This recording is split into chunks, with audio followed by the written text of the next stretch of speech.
मुंबईमधील CSMT जे स्थानक आहे त्या स्थानकात आहे आणि सध्या ही CST स्थानकातील आपण तुफान गर्दी पाहतोय। खरं तर मनोज जरांगे पाटील यांचं गेल्या 3 दिवसांपासून आमरण उपोषण चालू आहे आणि ज्या आंदोलकांना आझाद मैदानात बसता येत नाही किंवा जागा कमी पडती ते सगळे आंदोलक जे आहेत ते CSMT स्थानकाबाहेर जमलेले असतात आणि काही वेळापूर्वी CSMT भागात मोठ्या प्रमाणात जोरदार पाऊस पडला आणि याच्यामुळे हे सगळे आंदोलक जे आहेत ते आता CSMT स्थानकात आपण जमल्याचं पाहतोय। खरं तर या आंदोलकांकडून मोठ्या प्रमाणात जल्लोष केला जातोय, पारंपरिक वाद्य वाजवत या ठिकाणी या आंदोलक जे आहेत ते थिरकत असल्याचं आपल्याला पाहायला मिळतंय आणि पूर्णपणे CSMT जे स्थानक आहे ते तुफान भरल्याचं आपल्याला चित्र पाहायला मिळतंय।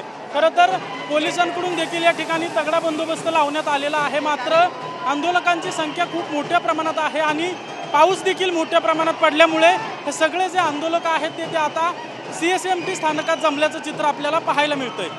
कॅमेरा पर्सन अमितसह अजिंक्य धायगुडे, TV9 मराठी, मुंबई CST।